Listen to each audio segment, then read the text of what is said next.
कल मजपाल जाली हमेशा की तरह एवरी ट्यूजडे 11 तो 12 the most popular show with doctor Raj Bains के नाल होम्योपैथ जो कि हर तरह की बीमारी की गल करते हैं। असं हमेशा कहते होंगे कि तुम प्लीज़ जो भी तुम देखते हो प्रोग्राम बड़ी दुनिया जुड़ती है जोड़े कुछ सबजैक्ट तुम चाहते हो किसी वो बारे गल करो सानू ना रिंग करके मैं पहला दस दिया करो ताकि मैं डॉक्टर को मैसेज पहुँचा सका। डॉक्टर को इनवाइट करने तो पहला मैं थोड़ा टैलीफोन नंबर रिपीट कर देव थोड़ा फिर याद करा दा इट्स 012155110001 ते तुसी कॉल करो। Please start calling now show के दरम्यान एक तरह मैं फिर माफ़ी चाहूँगा लाइक लास्ट वीक जिन्नी देर तक डॉक्टर स्टूडियो नहीं आते उन्नी देर तक असी लाइव शो की कॉल नहीं लै पावे लेकिन डॉक्टर से वेट करते हैं कि थोड़ी रिस्ट्रिक्शन खुल जाए लॉकडाउन की तो वह पक्का आएंगे तो इन द मीन टाइम साढ़े नाल प्लीज़ तुसी बेयर करो तो सारे कॉल सेंटर में कॉल करके एटलीस्ट तुसी अपना नंबर रजिस्टर कराओ तो नाले तुसी डॉक्टर ने थोड़ा नंबर देंगे सारा कॉल सेंटर मंडे ट्यूजडे तो वैनसडे तुसी कॉल करना तो वो दरम्यान तुसी कॉल करके डॉक्टर नाल 1-to-1 गल कर सकते हैं। चलो टाइम नहीं जाया करते पहला डॉक्टर जी का स्वागत करते हैं। डॉक्टर जी वाहिगुरू जी का खालसा वाहिगुरू जी की फतेह। वाहिगुरू जी का खालसा वाहिगुरू जी की फतेह जी। भाजी थैंक यू बहुत मेहरबानी दुनिया बहुत इंतजार करती है कहते डॉक्टर साहब कदों आएंगे स्टूडियो मैं वादा करी जाना उन्होंने मैं क्या लॉकडाउन की थोड़ी रिस्ट्रिक्शन खुल जाए तो पक्का जरूर छेती आएंगे। हाँ जी आवांगे आवांगे इदां दी कोई गल नहीं हैगी ते जदों इजाजत मिलेगी तो जरूर दर्शन देवांगे। बिल्कुल बिल्कुल भाजी इंपॉर्टेंट है कि गवर्नमेंट की गाइडलाइन ना कि सिर्फ असी तुसी सारे ने फॉलो करनी है जिन्नी तुसी फॉलो करोगे उन्नी छेती छुटकारा होएगा बीमारी का। इट्स वेरी इंपॉर्टेंट किसी जान तो अगर सर सकता है तो तुसी ना ट्रैवल करो यही गवर्नमेंट हमेशा कहती है। डॉक्टर साहब बिफोर जो भी मुद्दे ते असीं गल करनी है मैं पहला एक अद्धा सवाल है बड़े सिंपल ने मैं पहले भी हर दफ़ा सोच करना डॉक्टर साहब बड़ी वीडियो क्लिप वायरल होंदियां ने तो लोग बड़ी वीडियो कितों शुरू हुई किने बनाई वो बंदे ने नॉलेज हैगी नहीं हैगी मैडिकल की या होम्योपैथ की। हुण मैं गल करदा करंजी की कि एक नवी वीडियो वायरल हुई है कि जो तुसी वो खावो हफ्ते डेढ़ थोड़ी जी डायबिटीज खत्म हो जाती है। हाँ जी ते सही गल है बहुत ही वीडियो चल रही है यूट्यूब ते तुसी केयरफुल होके रहना क्योंकि जिद्दां तुसी कहने आ कोई पता नहीं हुंदा भी ਉਹਦੀ आइटम ਦੀ ਕੋਈ ਸਟੱਡੀ ਵੀ ਕੀਤੀ ਹੈ ਜਾਂ ਕੋਈ ਉਹਦਾ ਪ੍ਰੂਫ ਵੀ ਹੈਗਾ ਆ ਤੇ ਕਲੇਮਸ ਬਹੁਤੇ ਕਰਦੇ ਆ ਤੇ ਇਹ ਕਲੌਂਜੀ ਦੇ ਬਾਰੇ ਹੈਗਾ ਕੁਝ ਸਟੱਡੀਜ਼ ਕੀਤੇ ਗਏ ਆ ਤੇ ਪਰ ਉਹ ਕੀਤੇ ਗਏ ਸੀਗੇ ਐਕਚੁਅਲੀ ਸਾਊਦੀ ਅਰੇਬੀਆ 'ਚ ਕੀਤੇ ਗਏ ਸੀ ਉਹ ਸਟੱਡੀ ਤੇ ਉਹ ਕਲੌਂਜੀ ਉਹਨੀ ਸੀਡਸ ਲਈ ਸੀ ਤੇਲ ਨਾ ਸੀ ਲਿਆ ਐਕਚੁਅਲੀ ਤੇ ਸੀਡਸ ਦੇ ਨਾਲ ਉਹਨੇ ਜਦੋਂ ਥੋੜੇ ਜਿਹੇ ਲੋਕਾਂ ਤੇ ਸਟੱਡੀ ਕੀਤੀ ਗਈ ਤੇ ਉਹਨੇ ਦੇਖਿਆ ਵੀ ਕੁਝ ਫਰਕ ਪੈਂਦਾ ਹੈਗਾ ਡਾਇਬੀਟੀਜ਼ ਨੂੰ ਤੇ ਜਿਹੜੇ ਸ਼ੂਗਰ ਲੈਵਲਸ ਆ ਥੋੜੇ ਜਿਹੇ ਕਮ ਹੋ ਜਾਂਦੇ ਆ ਪਰ ਉਹਨੇ ਇਦਾਂ ਨਹੀਂ ਕਿਹਾ ਹੈਗਾ ਵੀ ਜਿਹੜੀ ਡਾਇਬੀਟੀਜ਼ ਉਹ ਖਤਮ ਹੋ ਜਾਂਦੀ ਹੈ। ਹਾਂਜੀ अच्छा ਸੋ और जी ਇਦਾਂ ਦੀ मैं क्लिप की ਬਿਮਾਰੀ गल करता उत्थे इन्होंने कहा कि खत्म हो जाती है। ਨਹੀਂ ਜੀ ਇਦਾਂ ਨਹੀਂ ਹੋ ਸਕਦਾ ਤੇ ਇਦਾਂ ਦੀ ਕੋਈ ਪ੍ਰੂਫ ਨਹੀਂ ਹੈਗਾ ਕੋਈ ਸਟੱਡੀ ਨਹੀਂ ਇਦਾਂ ਦੀ ਹੋਈ ਹੈਗੀ ਤੇ ਇਦਾਂ ਦੇ ਕਲੇਮਸ ਤੋਂ ਬਚਣਾ ਚਾਹੀਦਾ ਜੀ ਤੇ ਤੁਸੀਂ ਐਵੇਂ ਕਿਤੇ ਇਦਾਂ ਦੇ ਮੰਨ ਕੇ ਗੱਲ ਹਨਾ ਆਪਣੀਆਂ ਦਵਾਈਆਂ ਛੱਡ ਦੋਗੇ ਤੇ ਤੁਸੀਂ ਕਲੌਂਜੀ ਖਾਣ ਲੱਗ ਪੋਗੇ ਤੁਸੀਂ ਤਾਂ ਹਸਪੀਟਲ ਪਹੁੰਚ ਜਾਓਗੇ ਜੀ। बिल्कुल डॉक्टर साहब एक होर गल होंदी है कि यू नो जो तुम इदा के क्लिप देखते हो जो कलंजी गांधा या फार्मर वो प्रमोट कर रहा अपनी कि बीमारी को प्रमोट करते ये समझ के आना बड़ा मुश्किल है। ਹਾਂਜੀ ਹਾਂਜੀ ਦੈਟਸ ਰਾਈਟ ਸੋ ਬਹੁਤ ਹੀ ਕੇਅਰਫੁਲ ਹੋ ਕੇ ਰਹਿਣਾ ਤੇ ਕਈ ਕੁਝ ਲੋਕੀ ਕਹਿੰਦੇ ਆ ਪਰ ਤੁਹਾਨੂੰ ਇਦਾਂ ਗੱਲਾਂ ਜਿਹੜੀਆਂ ਐਵੇਂ ਨਹੀਂ ਮੰਨਣੀਆਂ ਚਾਹੀਦੀਆਂ ਐਵੇਂ ਨਹੀਂ ਫੋਲੋ ਕਰਨਾ ਚਾਹੀਦਾ ਲੋਕਾਂ ਨੂੰ ਤੇ बिल्कुल ਉਹ जो ਸੋਚ डॉक्टर साहब ने दसिया कि हो सकता है फर्क पैंदा लेकिन अगर जो कोई इदा की चीज़ दुनिया हैगी है उस खानदान थोड़ी बीमारी खत्म हो सकती है तो गवर्नमेंट के जोड़े साइंटिस्ट वो क्यों नहीं लैके आते मार्केट के। सो यह चीज़ों का ख्याल रखा करो। दूसरी गल बड़ी इंपॉर्टेंट हैगी तुम राजी हो हट्टे खट्टे हो तुम इदा की चीज़ खाने थोड़ी सेहत थोड़ी बहुत ठीक हो जाती है but that is not the cure वो थोड़ी हैल्थ थोड़ा इम्यून सिस्टम स्ट्रोंग हैगा तो तुम थोड़ा बहुता वो फर्क कर लिता है लेकिन थोड़ी मैडिकल कंडीशन हो पहला की कोई होर बीमारियां तुम दवा खाने हो कोई इदा की चीज़ शुरू करो तो असं हमेशा सोच करने कि प्लीज़ अपने GP मैडिकल कंसल्टेंट गल करके फिर शुरू करो। डॉक्टर साहब एक होर सवाल है बड़ा सिंपल जिहा लेकिन मेरे दिमाग च आया सीगा असी कई दफ़ा चीज़ां बड़ी गारंटी लैंदे ने असीं उहदे बारे सोचते नहीं है। हुण एक बुखार हैगा जरा तुहानूं टैंपरेचर तुहानूं चढ़ जांदा जिसम नूं भाजी पहला तुसीं मैनूं दसो बड़ी हैरानगी की गल है कि की चीज़ है जिसम दे विच कि थोड़ा बुखार चढ़ जाता कोई कि सुच इदा की हैगी है जिदा कि जिदा चूल्हे की हॉट प्लेट होंगी उदा थोड़ा जिसम तपना शुरू हो जाता है। ਹਾਂਜੀ, ਸੋ ਇਹ ਹੁੰਦਾ ਇਮਿਊਨ ਸਿਸਟਮ ਨਾਲ ਹੀ ਹੁੰਦਾ ਹੈ ਭਾਜੀ। ਤੇ ਜਦੋਂ ਤੁਹਾਡਾ ਇਮਿਊਨ ਸਿਸਟਮ ਦਾ ਮੁਕਾਬਲਾ ਕਰਦਾ, ਕੋਈ ਬੈਕਟੀਰੀਆ ਆ ਜਾਂਦਾ, ਕੋਈ ਵਾਇਰਸ ਆ ਜਾਂਦਾ ਆ, ਤੇ ਉਹਦਾ ਜਦੋਂ ਮੁਕਾਬਲਾ ਕਰਦਾ ਇਮਿਊਨ ਸਿਸਟਮ, ਤੇ ਉਹ ਇਦਾਂ ਦੇ ਕੈਮੀਕਲ ਰਿਲੀਜ਼ ਹੁੰਦੇ ਜਿਹਨਾਂ ਦੇ ਨਾਲ ਉੱਥੇ ਖੂਨ ਬਹੁਤ ਜ਼ਿਆਦਾ ਸਰਕੂਲੇਟ ਕਰਦਾ ਹੈ, ਤੇ ਉੱਥੇ ਖਾਸ ਕਰਕੇ ਸਾਈਟ ਤੇ ਜਿੱਥੇ ਇਨਫੈਕਸ਼ਨ ਹੁੰਦਾ ਉੱਥੇ ਖੂਨ ਜ਼ਿਆਦਾ ਪਹੁੰਚਦਾ ਹੈ। ਤੇ ਸਰੀਰ ਟੈਂਪਰੇਚਰ ਜਿਹੜਾ ਆਪਣਾ ਇਨਕਰੀਜ਼ ਕਰ ਦਿੰਦਾ ਹੈ। ਇਹ ਬ੍ਰੇਨ ਵਿੱਚ ਵੀ ਹੈਗੇ ਰਿਸੈਪਟਰ, ਤੇ ਲਿਵਰ ਵੀ ਕਾਫੀ ਇਹਦੇ ਵਿੱਚ ਇਨਵੋਲਵਡ ਆ, ਕਿਉਂਕਿ ਹੀਟ ਜਿਹੜੀ ਸਾਰੀ ਲਿਵਰ ਚੋਂ ਪੈਦਾ ਹੁੰਦੀ ਆ। ਤੇ ਉਹ ਹੀਟ ਇਨਕਰੀਜ਼ ਕਰਨ ਦਾ ਇਹੀ ਮਤਲਬ ਹੁੰਦਾ ਹੈ ਵੀ ਜਿਹੜੀ ਵਾਇਰਸ ਜਾਂ ਬੈਕਟੀਰੀਆ ਉਹ ਹਾਈ ਟੈਂਪਰੇਚਰ ਵਿੱਚ ਬਚ ਨਹੀਂ ਸਕਦੀ। ਸੋ ਫੀਵਰ ਇਸੇ ਕਰਕੇ ਹੁੰਦਾ ਵੀ ਉਹ ਵਾਇਰਸ ਜਿਹੜੀ ਜਾਂ ਬੈਕਟੀਰੀਆ ਖਤਮ ਹੋ ਜਾਵੇ ਹਾਈ ਟੈਂਪਰੇਚਰ ਦੇ ਨਾਲ। ਪਰ ਭਾਜੀ ਬੜੀ ਕਮਾਲ ਦੀ ਗੱਲ ਹੈ, ਜਿੰਨਾ ਕੁ ਥੋੜਾ ਬੋਡੀ ਗਰਮ ਹੋ ਜਾਂਦੀ ਹੈ ਬੁਖਾਰ ਟੈਂਪਰੇਚਰ ਕਰਕੇ, ਤੁਸੀਂ ਉਨੀ ਗਰਮ ਦਾ ਕੋਈ ਚੀਜ਼ ਲੈ ਕੇ ਆਪਣੇ ਜਿਸਮ ਨੂੰ ਲਾਓ, ਤੁਹਾਡੀ ਸਕਿਨ ਸੜ ਜਾਏਗੀ।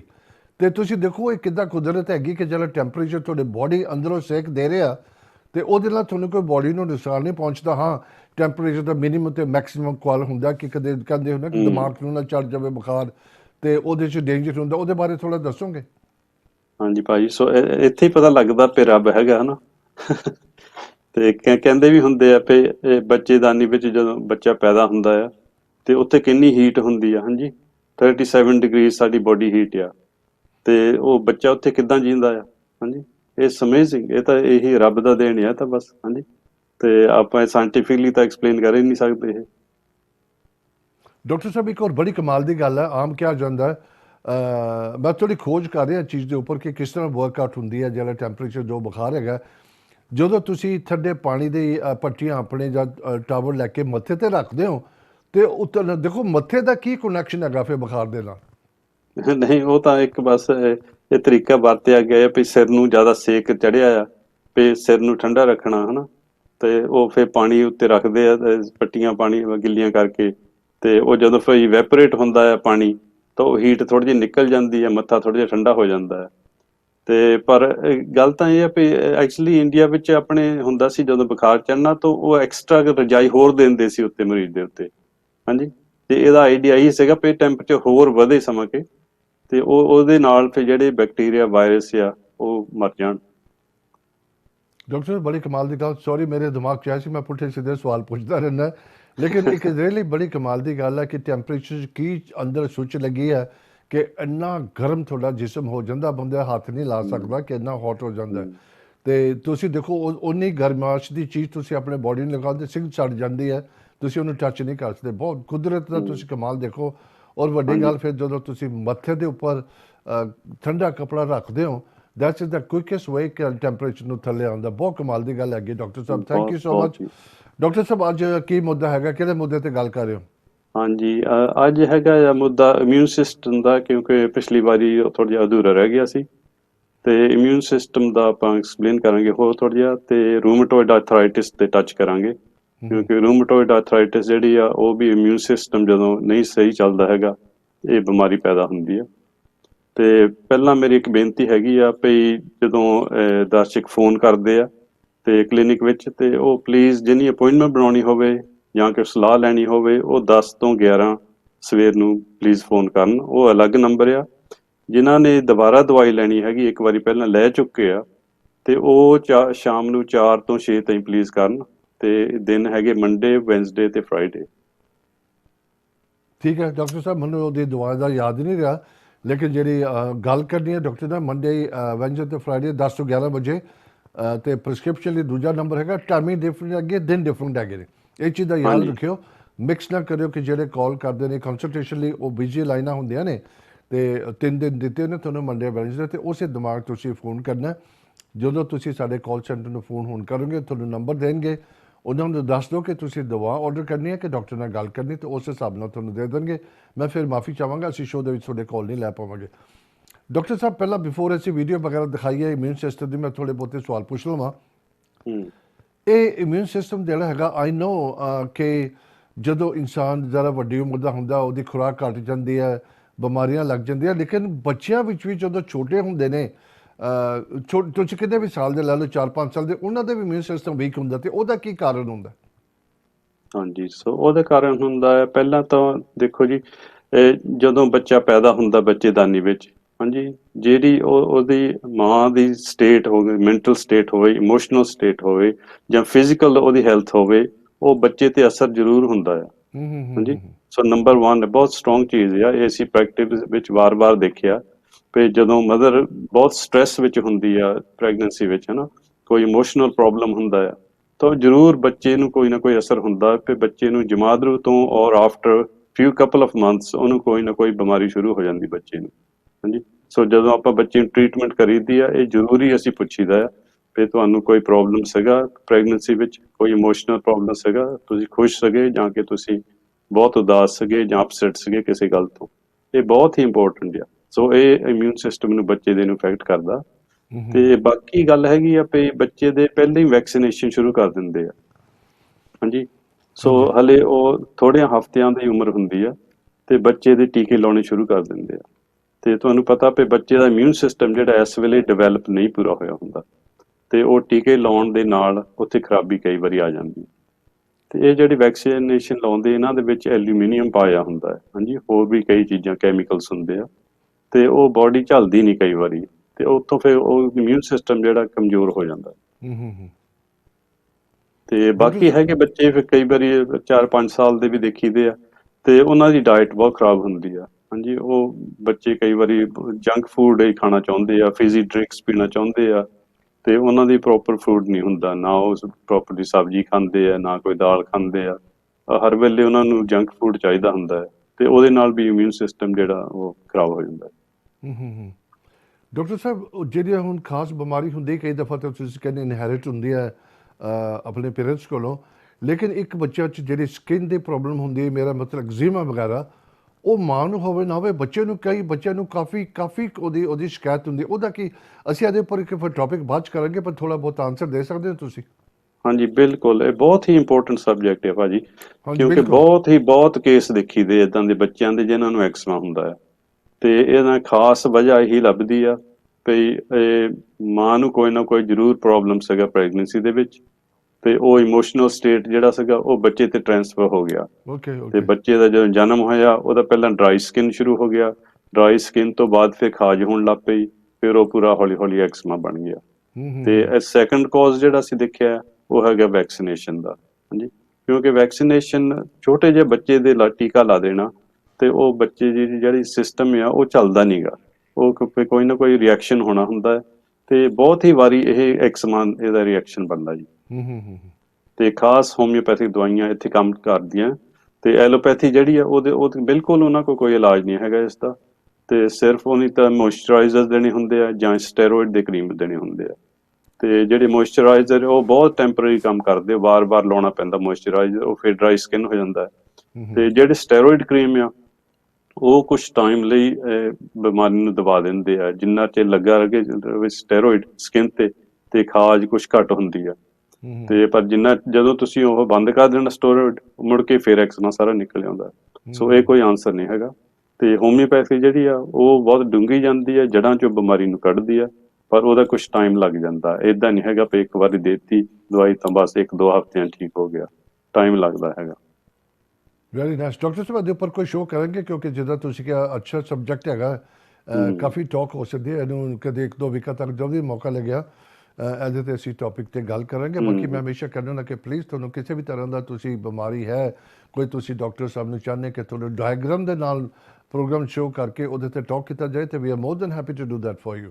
ਮੈਂ ਫਿਰ ਨੰਬਰ ਜੋ ਸਕਰੀਨ 'ਤੇ ਆ ਰਿਹਾ ਯਾਦ ਕਰਨਾ, 0121551001 'ਤੇ ਕਾਲ ਕਰੋ। ਪਤਾ ਲੱਗਦਾ ਕਾਲ ਸੈਂਟਰ ਕਹਿ ਰਿਹਾ ਲਾਈਨਾਂ ਕਾਫੀ ਬਿਜ਼ੀ ਨੇ, ਪਰ ਮੈਜੋਰਿਟੀ ਬੰਦੇ ਆਪਣਾ ਨੰਬਰ ਲੈ ਕੇ ਡਾਕਟਰ ਨੂੰ ਕਾਲ ਕਰਨਾ ਉਹਨਾਂ ਨੇ, whether for a prescription, whether ਦੀ ਕੰਸਲਟੇਸ਼ਨ ਲਈ। So the lines are quite busy, please keep calling, ਔਰ ਤੁਸੀਂ ਸ਼ੋਅ ਤੋਂ ਬਾਅਦ ਵੀ ਕਾਲ ਕਰ ਸਕਦੇ ਹੋ। ਡਾਕਟਰ ਸਾਹਿਬ, ਹੁਣ ਅਸੀਂ ਉਹਦੀ ਵੀਡੀਓ ਦੇਖ ਕੇ, ਤੁਸੀਂ ਉਹਦਾ ਪਹਿਲਾਂ ਵੀਡੀਓ ਦੇਖ ਲਈਏ? ਹਾਂਜੀ, ਵੀਡੀਓ ਪਹਿਲਾਂ ਕਰ ਲਓ। Thank you sir. ਮੈਂ ਸੁਖਦੇਵ ਨੂੰ ਕਹਾਂਗਾ ਪਹਿਲਾਂ ਵੀਡੀਓ ਦਿਖਾ ਦੇ, ਫਿਰ ਅਸੀਂ ਗੱਲ ਕਰਾਂਗੇ। ਤੇ ਇਮਿਊਨ ਸਿਸਟਮ ਆਪਣੇ ਸਰੀਰ ਦਾ ਹੈ, ਜੋ ਇਨਫੈਕਸ਼ਨ ਹੋਵੇ ਜਾਂ ਕਿ ਬੈਕਟੀਰੀਆ ਜਾਂ ਵਾਇਰਸ ਸਰੀਰ ਵਿੱਚ ਆਉਂਦੇ ਆ, ਤੇ ਸਾਡਾ ਇਮਿਊਨ ਸਿਸਟਮ ਆ ਉਹ ਇਸ ਇਨਫੈਕਸ਼ਨ ਦਾ ਮੁਕਾਬਲਾ ਕਰਦਾ ਹੈ ਤੇ ਬੈਕਟੀਰੀਆ ਔਰ ਵਾਇਰਸ ਨੂੰ ਮਾਰਦਾ ਹੈ। ਤੇ ਸਾਰਾ ਜਦੋਂ ਵਾਇਰਸ ਜਾਂ ਬੈਕਟੀਰੀਆ ਆਉਂਦਾ ਆ ਤੇ ਉਹਦਾ ਮੁਕਾਬਲਾ ਟੌਨਸਿਲਸ ਜਾਂ ਐਡਨੋਇਡ ਗਲੈਂਡਸ ਜੋ ਗਲੇ ਦੇ ਵਿੱਚ ਹਨ, ਇਹ ਮੁਕਾਬਲਾ ਪਹਿਲਾਂ ਕਰਦੇ ਆ। ਤੇ ਕਈ ਵਾਰੀ ਬੱਚਿਆਂ ਦੇ ਟੌਨਸਿਲ ਵੱਧ ਜਾਂਦੇ ਆ ਤੇ ਉਹਨਾਂ ਦਾ ਖਾਣਾ ਔਖਾ ਹੋ ਜਾਂਦਾ, ਤੇ ਫਿਰ ਕਈ ਵਾਰੀ ਸਰਜਰੀ ਕਰਕੇ ਉਹ ਟੌਨਸਿਲ ਜਾਂ ਐਡਨੋਇਡ ਅਨਫੋਰਚੂਨੇਟਲੀ ਕੱਢ ਦਿੰਦੇ ਆ। ਤੇ ਇਹਦਾ ਮਤਲਬ ਜੋ ਫਸਟ ਲਾਈਨ ਆਫ ਡਿਫੈਂਸ ਆ ਤੇ ਇਹ ਜਾਂਦਾ ਲੱਗਦਾ ਹੈ। ਤੇ ਇੱਥੇ ਛਾਤੀ ਦੇ ਗੱਭੇ ਹੈਗਾ ਥਾਈਮਸ ਗਲੈਂਡ, ਤੇ ਬਚਪਨ ਵਿੱਚ ਇਹ ਕਾਫੀ ਐਕਟਿਵ ਹੁੰਦਾ ਗਲੈਂਡ, ਤੇ ਇਹ ਵੀ ਇੱਕ ਇਮਿਊਨ ਸਿਸਟਮ ਦਾ ਪਾਰਟ ਆ, ਤੇ ਇਹ ਵੀ ਇਨਫੈਕਸ਼ਨ ਤੋਂ ਬਚਾਉਂਦਾ ਹੈ। ਬਾਕੀ ਜੋ ਬਲੱਡ ਸੈਲਸ ਹੱਡੀ ਦੇ ਵਿੱਚ ਬਣਦੇ ਹਨ, ਬੋਨ ਮੈਰੋ ਵਿੱਚ, ਤੇ ਇਹ ਵੀ ਖੂਨ ਦੇ ਵਿੱਚ ਜਦੋਂ ਬਲੱਡ ਸੈਲਸ ਘੁੰਮ ਰਹੇ ਆ, ਖੂਨ ਸਰਕੂਲੇਟ ਕਰ ਰਹੇ ਆ ਖੂਨ ਦੀਆਂ ਨਾੜੀਆਂ ਵਿੱਚ, ਤੇ ਇਹ ਵੀ ਜਦੋਂ ਕੋਈ ਬੈਕਟੀਰੀਆ ਜਾਂ ਕੋਈ ਵਾਇਰਸ ਸਰੀਰ ਵਿੱਚ ਆਉਂਦਾ ਆ, ਤੇ ਇੱਥੋਂ ਹੀ ਬਲੱਡ ਸੈੱਲ ਬਣ ਕੇ ਜਾਂਦੇ ਆ ਜੋ ਫਿਰ ਮੁਕਾਬਲਾ ਕਰਦੇ ਹਨ ਇਨਫੈਕਸ਼ਨ ਦੇ ਨਾਲ। ਬਾਕੀ ਕੱਛਾਂ ਦੇ ਵਿੱਚ ਵੀ ਐਕਸਿਲਰੀ ਨੋਡਸ ਹੁੰਦੇ ਆ, ਲਿੰਫ ਨੋਡਸ, ਤੇ ਇਹਨਾਂ ਦੇ ਵਿੱਚ ਵੀ ਪ੍ਰੋਟੈਕਸ਼ਨ ਹੁੰਦਾ ਆ, ਤੇ ਇਹ ਵੀ ਇਨਫੈਕਸ਼ਨ ਜਿਹੜੀ ਉਹਨੂੰ ਆਈਸੋਲੇਟ ਕਰਦੇ ਹਨ। ਬਾਕੀ ਪੇਟ ਦੇ ਪਿਛਲੇ ਪਾਸੇ ਇੱਕ ਔਰਗਨ ਹੁੰਦਾ ਜਿਹਨੂੰ ਸਪਲੀਨ ਕਿਹਾ ਜਾਂਦਾ, ਤੇ ਇੱਥੇ ਵੀ ਖੂਨ ਦੇ ਸੈੱਲ ਬਣਦੇ ਆ ਜਿਹੜੇ ਇਨਫੈਕਸ਼ਨ ਨੂੰ ਫਾਈਟ ਕਰਦੇ।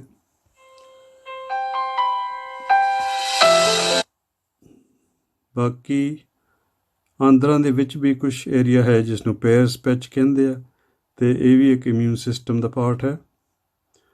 ਤੇ ਫਿਰ ਪੱਟਾਂ ਦੇ ਵਿੱਚ ਇੱਥੇ ਵੀ ਲਿੰਫ ਸਿਸਟਮ ਹੈਗਾ ਜਿਹੜਾ, ਤੇ ਉਹਦੇ ਗਲੈਂਡਸ ਹੈਗੇ ਇੱਥੇ, ਤੇ ਇਹ ਵੀ ਇਨਫੈਕਸ਼ਨ ਨੂੰ ਆਈਸੋਲੇਟ ਕਰਦੇ ਆ। ਸੋ ਕਈ ਏਰੀਆ ਹੈਗੇ ਸਰੀਰ ਵਿੱਚ ਜੋ ਇਨਫੈਕਸ਼ਨ ਨੂੰ ਆਈਸੋਲੇਟ ਕਰਦੇ ਜਾਂ ਇਨਫੈਕਸ਼ਨ ਦਾ ਮੁਕਾਬਲਾ ਕਰਦੇ ਹਨ। ਜੀ ਜਦੋਂ ਤੁਸੀਂ ਸਮਝਾ ਰਹੇ ਹੋ ਬੜਾ ਅੱਛਾ ਲੱਗਦਾ, ਲੋਕ ਬਹੁਤ ਐਪਰੀਸ਼ੀਏਟ ਕਰਦੇ ਨੇ ਕਿ ਡਾਇਗਰਾਮ ਦਾ ਉਹਨਾਂ ਨੂੰ ਪਤਾ ਲੱਗਦਾ ਕਿ ਕਿੱਥੇ ਕੀ ਹੋ ਰਿਹਾ ਬੋਡੀ ਦੇ ਵਿੱਚ। ਸੋ ਕੰਪਲਿਕੇਟਿਡ ਇਹ ਚੀਜ਼ਾਂ ਤਾਂ ਤੁਸੀਂ ਡਾਕਟਰੀ ਜਾਣਦੇ ਹੋ।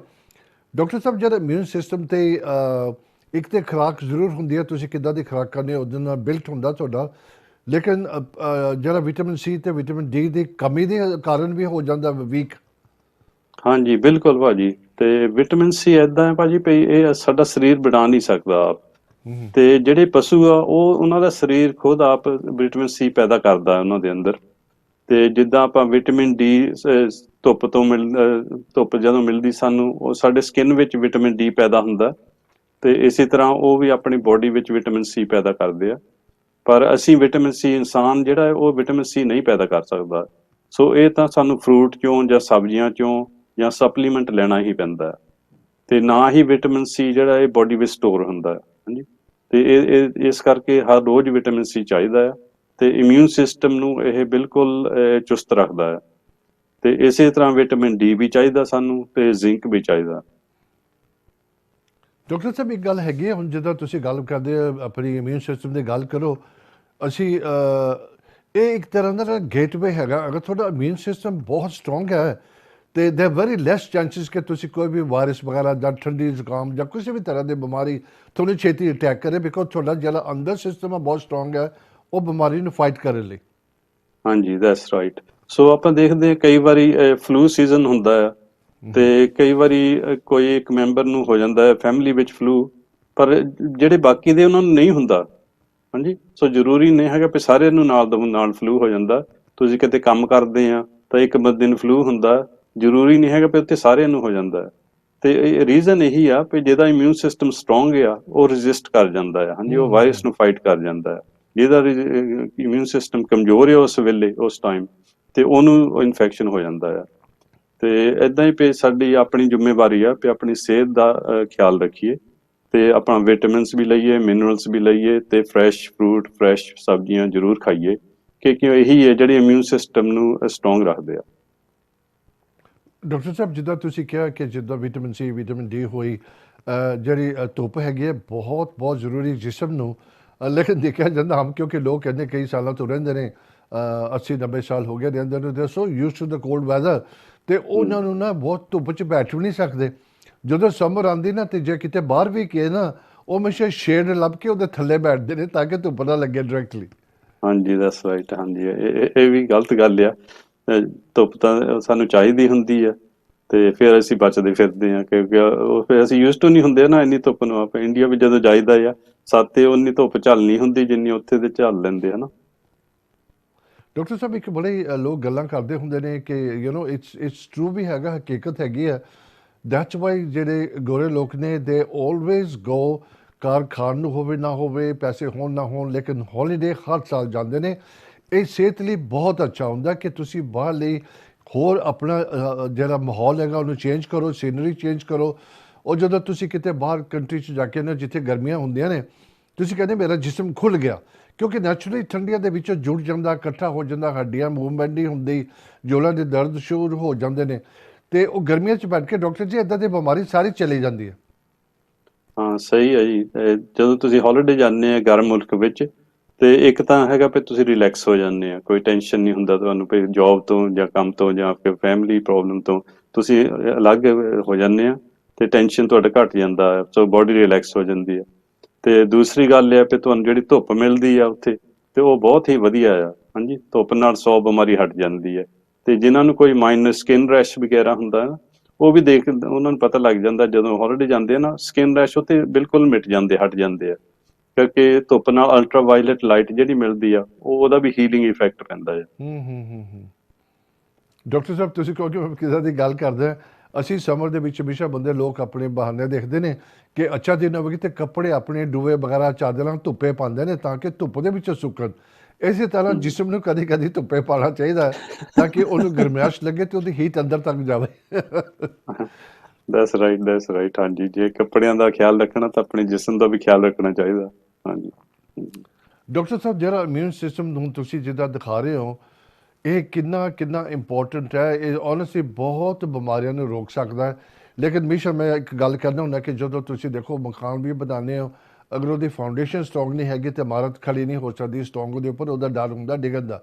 ਇਸੇ ਤਰ੍ਹਾਂ ਜਦੋਂ ਬੱਚਾ ਛੋਟਾ ਹੁੰਦਾ, ਮੈਂ ਐਗਜ਼ੇਮਾ ਦੀ ਗੱਲ ਕੀਤੀ, ਹੋਰ ਬਿਮਾਰੀਆਂ ਦੀ ਗੱਲ ਕੀਤੀ, ਇੱਥੇ ਕਾਫੀ ਹਾਈ ਪਾਪੂਲੇਸ਼ਨ ਆਪਣੇ ਬੱਚਿਆਂ ਦੀ ਜੋ ਅਸਮੈਟਿਕ ਹੈਗੇ ਨੇ।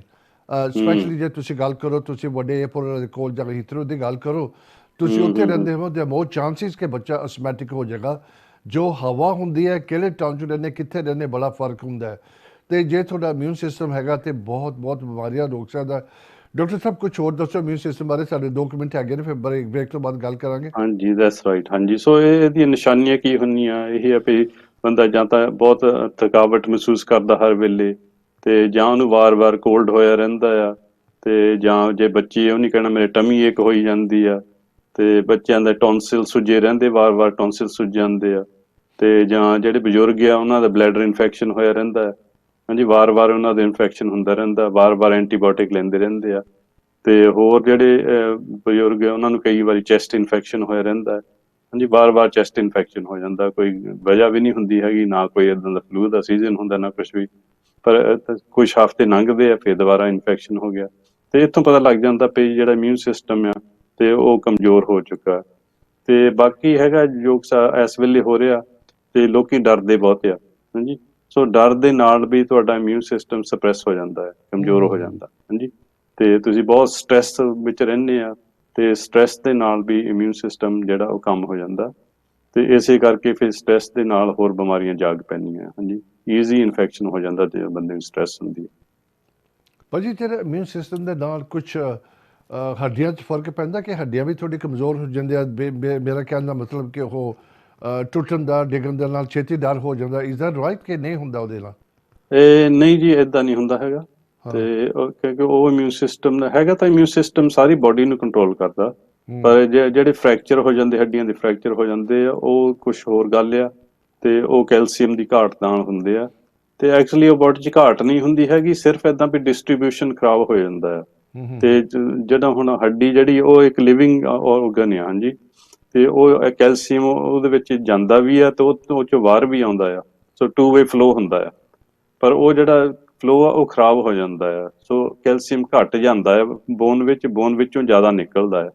ਉਹ ਇਸ ਕਰਕੇ ਫਿਰ ਹੱਡੀ ਕਮਜ਼ੋਰ ਜਦੋਂ ਹੋ ਜਾਂਦੀ ਆ ਤੇ ਬੰਦਾ ਡਿੱਗ ਪੈਂਦਾ ਹੈ, ਕੋਈ ਫੋਲ ਹੋ ਜਾਂਦਾ ਹੈ, ਸੱਟ ਲੱਗਦੀ ਆ, ਤਾਂ ਉਹ ਈਜ਼ੀ ਟੁੱਟ ਜਾਂਦੀ ਹੱਡੀ। ਤੇ ਇਹਦੀ ਵਜ੍ਹਾ ਵੀ ਆਪਾਂ ਦੱਸ ਸਕਦੇ ਵੀ ਜਿਹੜਾ ਖੂਨ ਵਿੱਚ ਐਸਿਡਿਟੀ ਐਲਕਲਿਨਿਟੀ ਆ ਉਹਦੇ ਨਾਲ ਇਹ ਫਰਕ ਪੈਂਦਾ ਹੈ। ਕਿਉਂਕਿ ਜਦੋਂ ਖੂਨ ਵਿੱਚ ਐਸਿਡਿਟੀ ਜ਼ਿਆਦਾ ਹੁੰਦੀ ਆ, ਉਹ ਬੈਲੈਂਸ ਰੱਖਣ ਨੂੰ ਕੈਲਸ਼ੀਅਮ ਹੱਡੀਆਂ 'ਚੋਂ ਖਿੱਚਿਆ ਜਾਂਦਾ ਹੈ। ਭਾਜੀ ਥੈਂਕ ਯੂ। ਟਾਈਮ ਬੜੀ ਫਾਸਟ ਜਾ ਰਿਹਾ, ਅਸੀਂ ਥੋੜੀ ਜਿਹੀ ਬ੍ਰੇਕ ਵੱਲ ਜਾਵਾਂਗੇ ਤੇ ਅਸੀਂ ਬ੍ਰੇਕ ਲੈ ਕੇ ਫਿਰ ਬਾਅਦ ਗੱਲ ਕਰਾਂਗੇ। Please keep watching. ਸਾਡਾ ਹੋਰ ਅੱਧਾ ਘੰਟਾ ਹਾਫ ਟਾਈਮ ਹੋਇਆ ਹਾਲੇ, ਅਸੀਂ ਬ੍ਰੇਕ ਲਵਾਂਗੇ।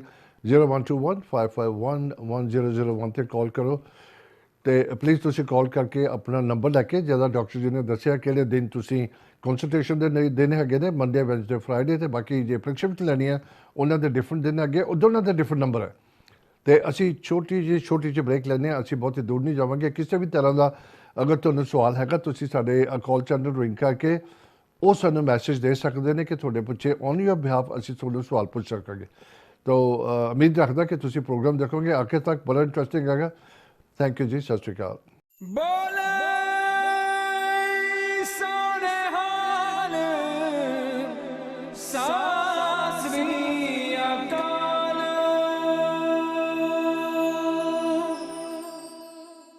Back in the second part ਅਸੀਂ ਇਮਿਊਨ ਸਿਸਟਮ ਬਾਰੇ ਗੱਲ ਕਰਦੇ ਹਾਂ, ਬਹੁਤ ਇੰਟਰਸਟਿੰਗ। ਜਿੱਦਾਂ ਮੈਂ ਕਹਿ ਕੇ ਹਟਿਆ, ਪਲੀਜ਼ ਕੀਪ ਕਾਲਿੰਗ ਇਨ 0121551101 ਦੇ ਉੱਪਰ।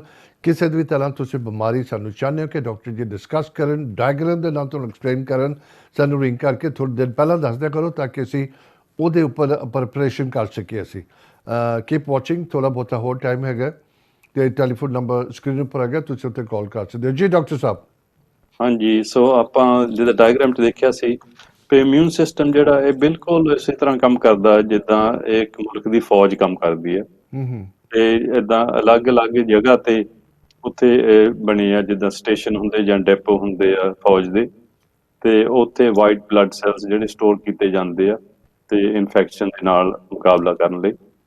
ਤੇ ਜਦੋਂ ਕੋਈ ਇਨਫੈਕਸ਼ਨ ਆਉਂਦਾ ਹੈ ਤੇ ਫਿਰ ਉਹ ਵਾਈਟ ਸੈਲ ਜ਼ਿਆਦਾ ਪ੍ਰੋਡਕਸ਼ਨ ਵਧ ਜਾਂਦੀ ਹੈ ਤੇ ਉੱਥੇ ਹੀ ਭੇਜੇ ਜਾਂਦੇ ਜਿੱਥੇ ਹੀ ਪ੍ਰੋਬਲਮ ਹੋਵੇ ਤੇ ਨੀਅਰੈਸਟ ਡੈਪੋ ਤੋਂ। ਹਾਂਜੀ, ਸੋ ਐਗਜ਼ਾਮਪਲ ਬਿਲਕੁਲ ਉਹੀ ਜਿੱਦਾਂ ਆਪਾਂ ਦੱਸਿਆ ਵੀ ਜਿੱਦਾਂ ਕੋਈ ਫੌਜ ਨੂੰ ਭੇਜਿਆ ਜਾਂਦਾ ਹੈ ਜਿੱਥੇ ਵੀ ਕੋਈ ਪ੍ਰੋਬਲਮ ਹੋਵੇ ਮੁਲਕ ਵਿੱਚ, ਤੇ ਇਸੇ ਤਰ੍ਹਾਂ ਜਿਹੜੇ ਵਾਈਟ ਬਲੱਡ ਸੈੱਲ ਹੈ ਉਹ ਭੇਜੇ ਜਾਂਦੇ ਆ।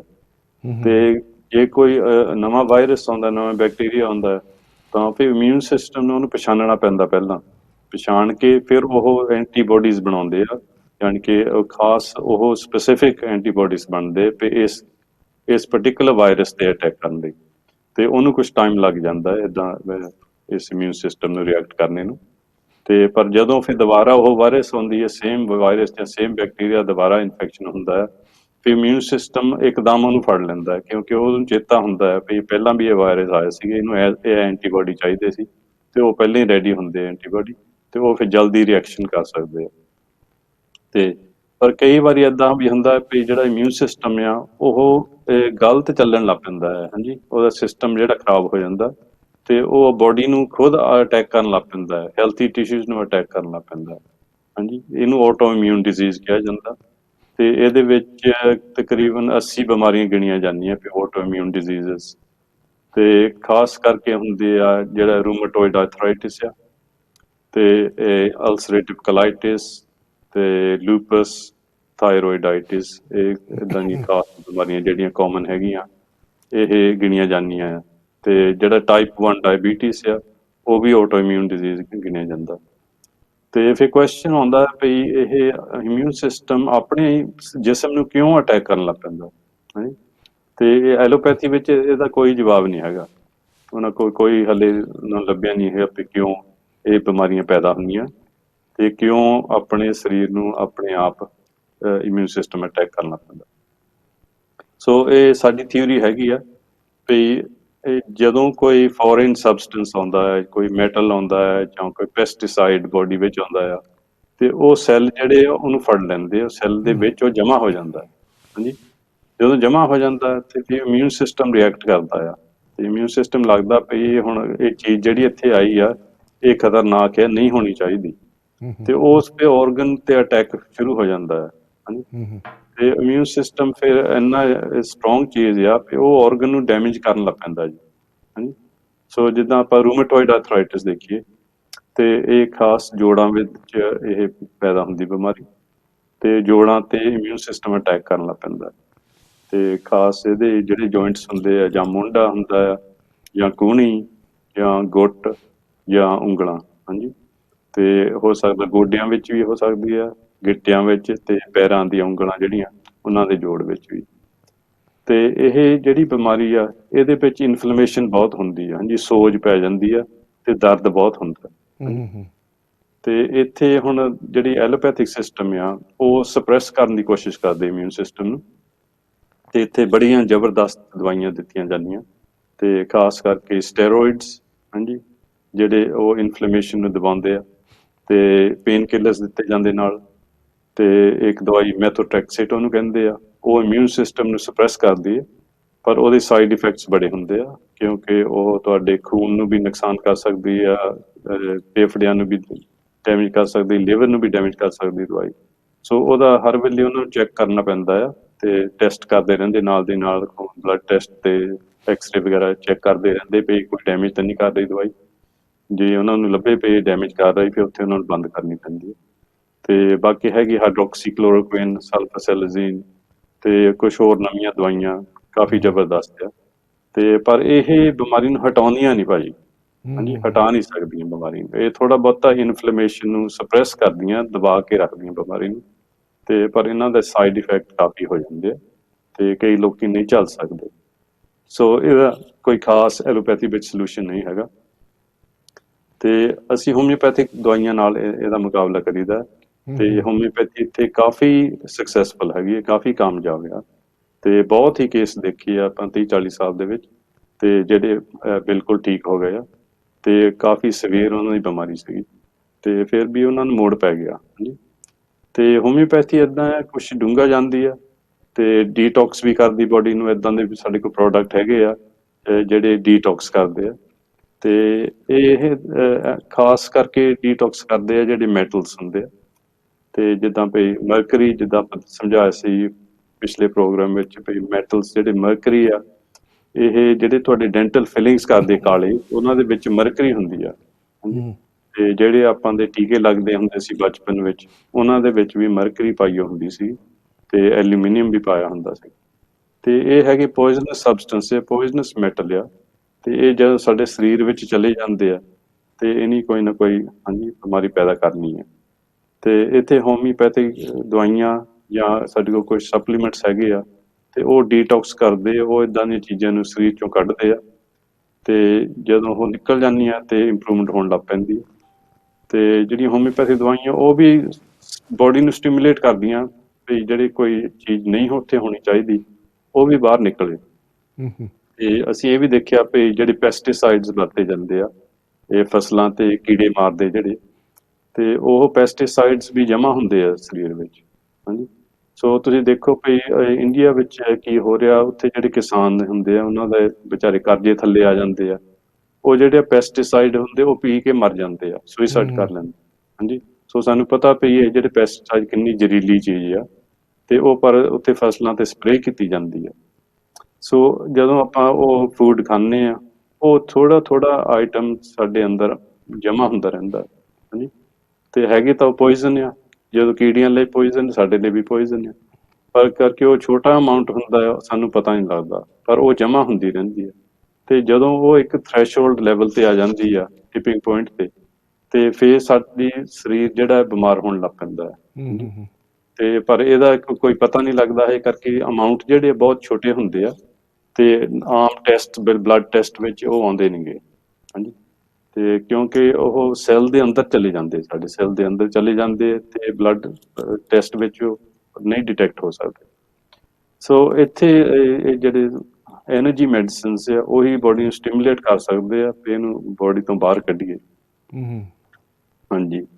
ਤੇ ਬਾਕੀ ਹੋਰ ਅਸੀਂ ਇਹ ਵੀ ਦੇਖਿਆ ਵੀ ਜਦੋਂ ਲੋਕੀ ਸਟ੍ਰੈਸ ਵਿੱਚ ਬਹੁਤ ਹੁੰਦੇ ਆ, ਤੇ ਇਮੋਸ਼ਨਲ ਪ੍ਰੋਬਲਮ ਹੁੰਦਾ ਕੋਈ, ਤੇ ਉਦੋਂ ਵੀ ਇਮਿਊਨ ਸਿਸਟਮ ਆਪਣੇ ਆਪ ਨੂੰ ਅਟੈਕ ਕਰ ਸਕਦਾ ਹੈ। ਉਹਦੀ ਵਜ੍ਹਾ ਇਹ ਵੀ ਹੋ ਸਕਦੀ ਹੈ। ਹਾਂਜੀ। ਇੱਦਾਂ ਦੀ ਰੂਮੇਟੋਇਡ ਆਰਥਰਾਈਟਿਸ।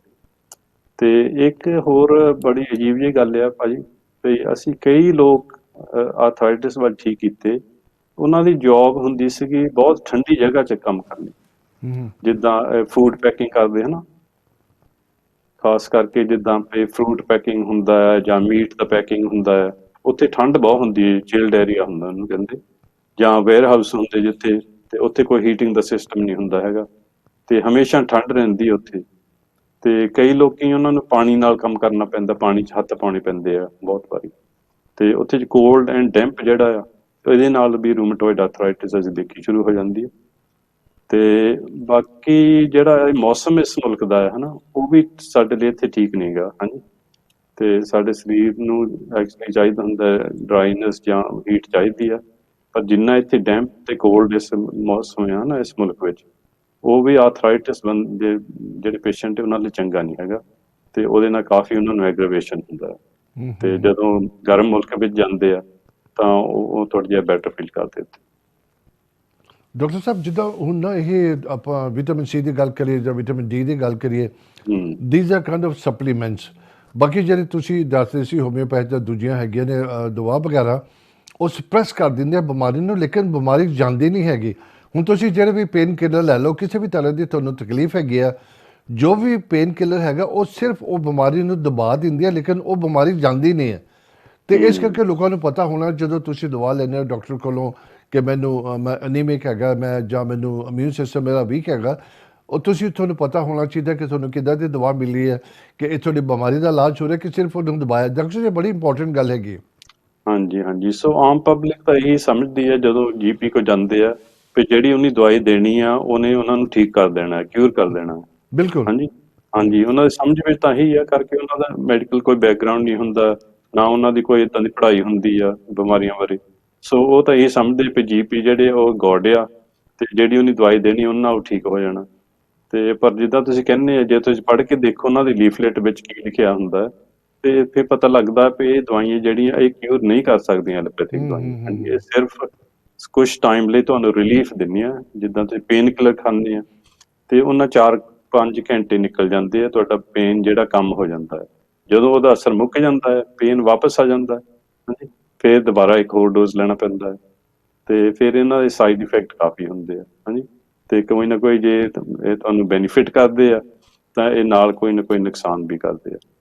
ਸੋ ਜਿਹੜੀ ਹੋਮਿਓਪੈਥਿਕ ਦਵਾਈ ਆ ਉਹ ਓਪੋਜ਼ਿਟ ਆ, ਤੇ ਉਹ ਜੇ ਤੁਹਾਨੂੰ ਕੋਈ ਫਾਇਦਾ ਨਾ ਕਰੂਗੀ ਤਾਂ ਤੁਹਾਨੂੰ ਨੁਕਸਾਨ ਵੀ ਨਾ ਕਰੂਗੀ, ਕਰਕੇ ਬਹੁਤ ਹੀ ਜੈਂਟਲ ਐਨਰਜੀ ਮੈਡੀਸਨ ਆ, ਹਾਂਜੀ। ਤੇ ਉਹਦਾ ਪਰਪਸ ਹੋਮਿਓਪੈਥਿਕ ਦਵਾਈ ਦਾ ਵੀ ਬੋਡੀ ਨੂੰ ਸਟਿਮੂਲੇਟ ਕਰਨਾ ਹੈ ਉਹਨੇ, ਵੀ ਆਪਣੇ ਆਪ ਨੂੰ ਬੋਡੀ ਠੀਕ ਕਰੇ, ਹਾਂਜੀ। ਤੋ ਇਸ ਕਰਕੇ ਉਹ ਜਿਹੜਾ ਕਿਉਰ ਹੁੰਦਾ ਆ, ਉਹ ਬੋਡੀ ਨੂੰ ਸਟਿਮੂਲੇਟ ਕਰਕੇ ਬਿਮਾਰੀ ਨੂੰ ਬਾਹਰ ਕੱਢ ਦਿੰਦਾ ਜੜ੍ਹਾਂ ਤੋਂ। ਇਹ ਫਰਕ ਹੈ ਜੀ।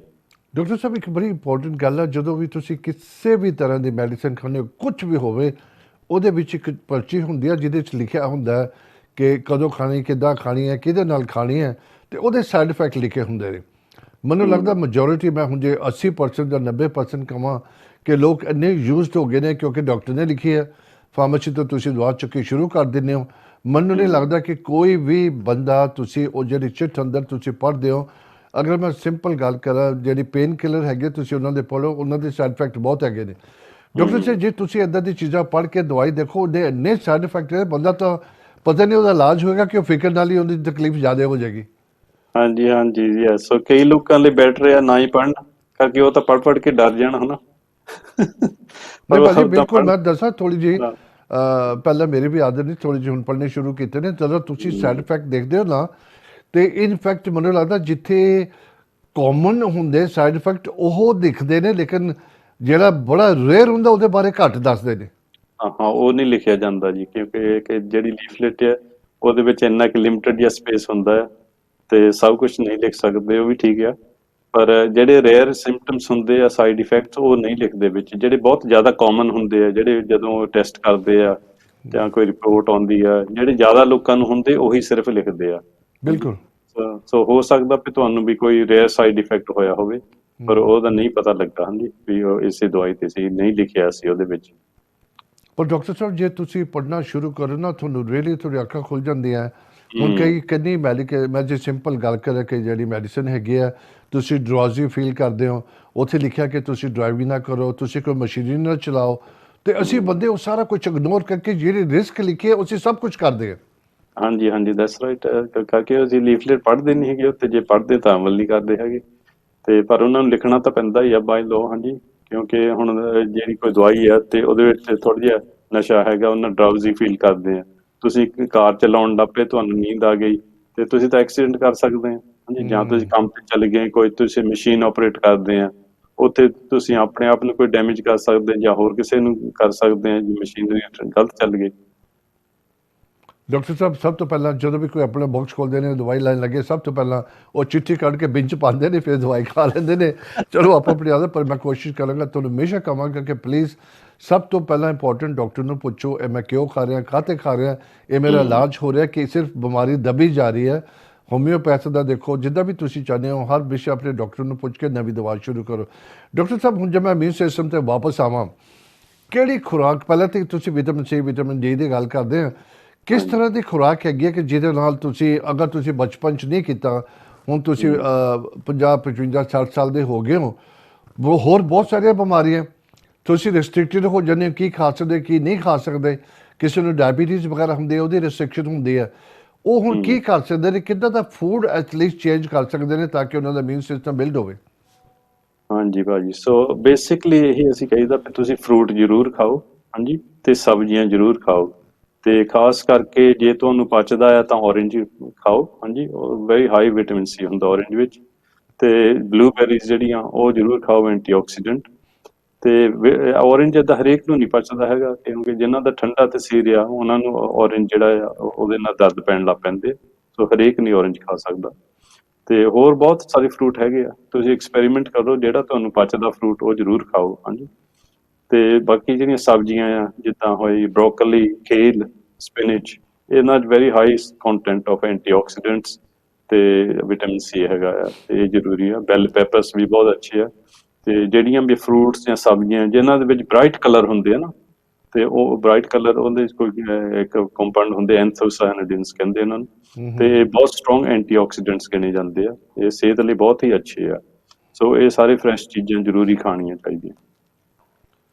ਡਾਕਟਰ ਸਾਹਿਬ, ਜਦੋਂ ਨਾ ਇਹ ਬਚਪਨਾ ਹੁੰਦਾ ਬੰਦੇ ਦਾ, ਕਹਿੰਦੇ ਕਿ ਇਹਨੂੰ ਦੁੱਧ ਪਿਲਾਓ, ਇਹਦੀਆਂ ਹੱਡੀਆਂ ਮਜ਼ਬੂਤ ਹੋ ਜਾਣਗੀਆਂ। ਹੁਣ ਜਦੋਂ ਬੰਦੇ ਦੀ ਉਮਰ ਵੱਡੀ ਹੁੰਦੀ ਹੈ, ਉਹਨਾਂ ਦੀ ਪਹਿਲਾਂ ਤਾਂ ਬਚਪਨ ਤੋਂ ਹੱਡੀ, ਉਹਨਾਂ ਦੀ ਜਿਹੜੀ ਸਿਸਟਮ ਉਹਨਾਂ ਦਾ ਸਟਰੋਂਗ ਨਹੀਂ ਹੁੰਦਾ, ਉਹ ਵੀਕ ਹੀ ਰਹਿੰਦੇ ਨੇ। ਜਦੋਂ ਵੱਡੇ ਹੁੰਦੇ ਬਿਮਾਰੀਆਂ ਕਰਕੇ ਜ਼ਿਆਦਾ ਵੀਕ ਹੋ ਜਾਂਦਾ, ਅਤੇ ਉਹਦਾ ਕੋਈ ਇਲਾਜ ਹੈਗਾ ਆਪਣੀ ਹੱਡੀਆਂ ਨੂੰ ਸਟਰੋਂਗ? ਕਿਉਂਕਿ ਜਦੋਂ ਉਹਨਾਂ ਨੂੰ ਵੀ ਸੱਟ ਲੱਗਦੀ ਹੈ, ਉਹਨਾਂ ਨੂੰ ਬਰੂਜ਼ਿਸ ਵਗੈਰਾ, ਅਤੇ ਉਹਦੇ ਹੱਡੀ ਵੀ ਕਾਫੀ ਛੇਤੀ ਟੁੱਟਣ ਦਾ ਡਰ ਹੁੰਦਾ, ਉੱਥੋਂ ਕੀ ਇਲਾਜ ਹੋ ਸਕਦਾ ਉਹਦੇ ਉੱਪਰ? ਹਾਂਜੀ ਭਾਜੀ, ਸੋ ਜਦੋਂ ਉਮਰ ਕੁਛ ਵੱਧ ਜਾਂਦੀ ਆ ਤੇ ਫਿਰ ਏਦਾਂ ਵੀ ਜਿਹੜਾ ਜਿੱਦਾਂ ਤੁਹਾਨੂੰ ਸਮਝਾਇਆ ਨਾ ਵੀ ਦੁੱਧ ਜਿਹੜਾ ਐਕਚੁਅਲੀ ਉਹ ਐਸਿਡਿਕ ਬਣਿਆ ਜਾਂਦਾ ਹੈ ਜੀ। ਤੇ ਉਹ ਤੁਹਾਡੇ ਕੈਲਸ਼ੀਅਮ ਜਿਹੜਾ ਉਹਦੇ ਵਿੱਚੋਂ ਇੰਨਾ ਐਬਜ਼ੋਰਬ ਬੋਡੀ ਨਹੀਂ ਕਰਦੀ ਹੈਗੀ। ਹਾਂਜੀ, ਤੇ ਉਹਦਾ ਪੀਣ ਦਾ ਓਲਡ ਏਜ ਵਿੱਚ ਕੋਈ ਖਾਸ ਫਾਇਦਾ ਨਹੀਂ ਹੈਗਾ ਜੀ। ਤੇ ਐਕਚੁਅਲੀ ਇਹ ਕਰਕੇ ਉਹ ਐਸਿਡਿਕ ਗਿਣਿਆ ਜਾਂਦਾ ਹੈ ਤੇ ਖੂਨ ਨੂੰ ਐਸਿਡ ਕਰਦਾ ਹੈ, ਤੇ ਕੈਲਸ਼ੀਅਮ ਸਮਾਂ ਕਿ ਉਹ ਹੱਡੀਆਂ ਚੋਂ ਕੱਢਦਾ ਆ, ਉਹ ਦਿੰਦਾ ਨਹੀਂ। ਹਾਂਜੀ, ਕੈਲਸ਼ੀਅਮ ਜਿਹੜੀਆਂ ਸਬਜ਼ੀਆਂ ਵਿੱਚ ਮਿਲਦਾ ਆ ਉਹ ਮੱਚ ਬੈਟਰ ਆ। ਹਾਂਜੀ, ਤੇ ਦੁੱਧ ਪੀਣ ਦਾ ਤੁਹਾਨੂੰ ਕੋਈ ਲੋੜ ਨਹੀਂ ਹੈਗੀ ਓਲਡ ਏਜ ਵਿੱਚ, ਉਹ ਤਾਂ ਇੱਕ ਆਦਤ ਬਣੀ ਹੈ ਵੀ ਜ਼ਰੂਰ ਦੁੱਧ ਪੀਣਾ ਸ਼ਾਮ ਨੂੰ, ਤੇ ਪਰ ਉਹਦੀ ਸਾਨੂੰ ਕੋਈ ਲੋੜ ਨਹੀਂ ਹੈਗੀ। ਡਾਕਟਰ ਸਾਹਿਬ, ਜਿਸ ਵਿੱਚ ਖੂਨ ਦੀ ਥੋੜੀ ਕਮੀ ਹੁੰਦੀ, ਕਿ ਕਹਿੰਦੇ ਤੇਰੇ 'ਚ ਖੂਨ ਨਹੀਂ ਬਹੁਤਾ ਬਣਦਾ, ਤੇ ਉਹ ਕਿਸ ਤਰ੍ਹਾਂ ਦੀ ਚੀਜ਼ ਕਹੀ? ਮੈਂ ਬੜੀ ਸੁਣੇ, ਕੋਈ ਆਈਟਮ ਸੁਣਿਆ ਕਿ ਤੁਸੀਂ ਇਹ ਖਾਓ ਤੇ ਇਹਦੇ ਨਾਲ ਤੁਹਾਡੇ ਖੂਨ ਵੱਧਦਾ, ਕੀ ਚੀਜ਼ਾਂ ਹੈਗੀਆਂ ਇੱਦਾਂ ਦੀਆਂ? ਸੋ ਆਇਰਨ ਰਿਚ ਫੂਡਸ ਜਿਹੜੇ ਆ, ਤੇ ਉਹ ਉਹਨਾਂ ਨੂੰ ਨੋਰਮਲੀ ਕਹਿੰਦੇ ਹੁੰਦੇ ਆ ਉਹੀ ਜਿਹੜੇ ਆਪਾਂ ਦੱਸੇ ਆ ਵੀ ਕੇਲ, ਬਰੋਕਲੀ, ਸਪਿਨਚ, ਤੇ ਇਹ ਹਾਈ ਆਇਰਨ ਫੂਡਸ ਗਿਣੇ ਜਾਂਦੇ ਆ। ਤੇ ਇਹਨਾਂ ਚੋਂ ਆਇਰਨ ਮਿਲੇਗਾ, ਤੇ ਆਇਰਨ ਦੇ ਨਾਲ ਤੁਹਾਡਾ ਖੂਨ ਪੈਦਾ ਹੋਏਗਾ। ਤੇ ਬਾਕੀ ਇਹੀ ਆ ਵੀ ਜਿੰਨਾ ਤੁਸੀਂ ਫਰੈਸ਼ ਫੂਡ ਖਾਓਗੇ ਉਨਾ ਬੈਟਰ ਹੈ ਸਿਹਤ ਲਈ, ਤੇ ਉਨਾ ਤੁਹਾਡਾ ਖੂਨ ਬੈਟਰ ਹੋਊਗਾ। ਜੇ ਤੁਸੀਂ ਹਰ ਵੇਲੇ ਪੈਕਟਾਂ 'ਚੋਂ ਹੀ ਖਾਂਦੇ ਆ, ਉਹ ਡੈਡ ਫੂਡ ਹੁੰਦਾ, ਉਹ 'ਚ ਕੋਈ ਐਨਰਜੀ ਨਹੀਂ ਹੁੰਦੀ। ਹਾਂਜੀ, ਤੇ ਨਾ ਫਰੈਸ਼ਨੈਸ ਹੁੰਦੀ ਆ। ਤੇ ਪੈਕੇਟ ਫੂਡਸ ਨਾਲ ਹੀ ਉਹਨਾਂ ਵਿੱਚ ਕੋਈ ਨਾ ਕੋਈ ਕੈਮੀਕਲ ਪਾਏ ਹੁੰਦੇ ਆ, ਤੇ ਉਹਦਾ ਜਿਹੜਾ ਮਨਿਆਦ ਆ ਬਹੁਤੀ ਹੋਵੇ, ਤੇ ਸ਼ੈਲਫ ਤੇ ਕਈ ਚਿਰ ਪਏ ਰਹਿੰਦੇ ਦੁਕਾਨਾਂ ਵਿੱਚ, ਤੇ ਘਰ ਵੀ ਲਿਆ ਕੇ ਤੁਸੀਂ ਕਈ ਚਿਰ ਰੱਖ ਸਕਦੇ ਆ, ਕਿਉਂਕਿ ਉਹ 'ਚ ਪ੍ਰੀਜ਼ਰਵੇਟਿਵ ਪਾਏ ਹੁੰਦੇ, ਕੈਮੀਕਲ ਪਾਏ ਹੁੰਦੇ ਆ, ਤੇ ਪਰ ਉਹ ਸਿਹਤ ਲਈ ਇੰਨੇ ਚੰਗੇ ਨਹੀਂ ਹੈਗੇ। ਹਾਂਜੀ, ਕੋਈ ਨਾ ਕੋਈ ਕੈਮੀਕਲ, ਜਿੱਥੇ ਵੀ ਤੁਹਾਡੀ ਬੋਡੀ ਵਿੱਚ ਕੈਮੀਕਲ ਰੁਕ ਜਾਂਦਾ, ਉੱਥੇ ਕੋਈ ਨਾ ਕੋਈ ਨੁਕਸਾਨ ਹੀ ਕਰਨਾ ਨਹੀਂ। ਡਾਕਟਰ ਸਾਹਿਬ, ਕਈ ਲੋਕਾਂ ਨੂੰ ਵਹਿਮ ਹੀ ਹੈ ਕਿ ਪਤਾ ਨਹੀਂ ਤੁਸੀਂ ਕਨਫਰਮ ਕਰੋਗੇ, ਜ਼ਰੂਰੀ ਨਹੀਂ ਕਿ ਤੁਸੀਂ ਕੋਈ ਰੈਡ ਚੀਜ਼ ਖਾਓ ਕਿਉਂਕਿ ਤੁਹਾਡਾ ਖੂਨ ਲਾਲ ਹੁੰਦਾ ਤੇ ਉਹਦੇ ਨਾਲ ਲਾਲ, ਜਿੱਦਾਂ ਤੁਸੀਂ ਅਨਾਰ ਦੀ ਗੱਲ ਕਰੋ ਜਾਂ ਤੁਸੀਂ ਉਹ ਰੈਡਿਸ਼ ਹੁੰਦਾ ਉਹ ਖਾਓ, ਉਹ ਵਾਕਈ ਉਹਦੇ ਨਾਲ ਫਰਕ ਪੈਂਦਾ ਕਿ ਲੋਕਾਂ ਦੇ ਦਿਮਾਗ 'ਚ ਇਹ ਗੱਲ ਹੈ? ਨਹੀਂ ਨਹੀਂ, ਜ਼ਰੂਰੀ ਨਹੀਂ ਹੈਗਾ ਭਾਜੀ। ਇਹ ਵਹਿਮ ਹੀ ਆ।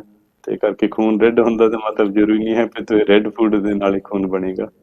ਤੇ ਉਹ ਤਾਂ ਕਲਰਿੰਗ ਹੁੰਦੀ ਹੈ, ਜਿੱਦਾਂ ਕਿ ਕਹਿੰਦੇ ਪਏ ਐਂਥੋਸਾਇਨਾਡਿਨਸ ਹੁੰਦੇ ਕੰਪਾਊਂਡਸ, ਹੈਗੇ ਤਾਂ ਬਹੁਤ ਅੱਛੇ, ਉਹ ਸਿਹਤ ਲਈ ਐਂਟੀਆਕਸੀਡੈਂਟਸ ਗਿਣੇ ਜਾਂਦੇ ਆ। ਤੇ ਪਰ ਉਹ ਜ਼ਰੂਰੀ ਨਹੀਂ ਹੈਗਾ ਵੀ ਉਹਨਾਂ ਦੇ ਨਾਲ ਹੀ ਖੂਨ ਬਣੇਗਾ।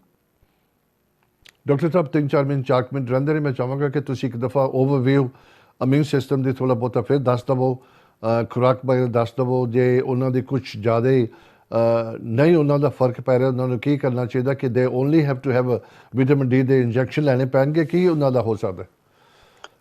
ਹਾਂਜੀ ਭਾਜੀ, ਸੋ ਇਮਿਊਨ ਸਿਸਟਮ ਸਟਰੋਂਗ ਰੱਖਣ ਲਈ ਆਪਾਂ ਜਿੱਦਾਂ ਦੱਸਿਆ ਵੀ ਤੁਸੀਂ ਫਰੈਸ਼ ਫਰੂਟ ਤੇ ਫਰੈਸ਼ ਸਬਜ਼ੀਆਂ ਜ਼ਰੂਰ ਖਾਓ, ਸਪਲੀਮੈਂਟਸ ਲਓ ਵਿਟਾਮਿਨ ਸੀ ਦੇ, ਵਿਟਾਮਿਨ ਡੀ ਦੇ ਤੇ ਜ਼ਿੰਕ ਦੇ। ਹਾਂਜੀ, ਤੇ ਤੁਹਾਡੀ ਫਰੈਸ਼ ਏਅਰ ਵੀ ਲਓ, ਜੇ ਧੁੱਪ ਮਿਲਦੀ ਤੇ ਧੁੱਪ ਵੀ ਚਾਹੀਦੀ ਆ। ਤੇ ਤੁਸੀਂ ਪਾਣੀ ਵੀ ਜ਼ਰੂਰ ਪੀਓ। ਹਾਂਜੀ, ਕਈ ਲੋਕੀ ਪਾਣੀ ਨਾ ਪੀਂਦੇ ਨਹੀਂ ਹੈਗੇ, ਤੇ ਮਿਨੀਮਮ ਘੱਟ ਤੋਂ ਘੱਟ 1 ਲੀਟਰ ਤਾਂ ਜ਼ਰੂਰ ਚਾਹੀਦਾ ਹੀ ਹੈ ਫਰੈਸ਼ ਵਾਟਰ ਦਾ। ਤੇ ਹੋ ਸਕਦਾ ਹੈ ਤਾਂ 1.5 ਲੀਟਰ ਪੀਆ ਕਰੋ, ਤੇ ਅਪ ਟੂ 2 ਲੀਟਰਸ ਪੀ ਸਕਦੇ ਹੋ ਤੁਸੀਂ। ਤੇ 2 ਲੀਟਰ ਤੋਂ ਜ਼ਿਆਦਾ ਪੀਣ ਦੀ ਨਹੀਂ ਲੋੜ ਹੈਗੀ। ਤੇ ਹੋ ਸਕਦਾ ਵੀ ਤੁਸੀਂ ਟੈਪ ਵਾਟਰ ਪੀਂਦੇ ਆ, ਤੇ ਕਈਆਂ ਨੂੰ ਟੈਪ ਵਾਟਰ ਵੀ ਨਹੀਂ ਚੰਗਾ ਪੈਂਦਾ ਕਿਉਂਕਿ ਇਹਦੇ ਵਿੱਚ ਵੀ ਕੈਮੀਕਲਸ ਪਾਏ ਹੁੰਦੇ ਆ। ਤੇ ਤੁਸੀਂ ਸਪਰਿੰਗ ਵਾਟਰ ਲੈ ਲਿਆ ਕਰੋ, ਸਪਰਿੰਗ ਵਾਟਰ ਬੋਤਲ ਵਿੱਚ ਆਉਂਦਾ ਹੈ, ਉਹ ਕੁਛ ਹੈਲਥੀਅਰ ਹੋਏਗਾ ਤੁਹਾਡੇ ਲਈ।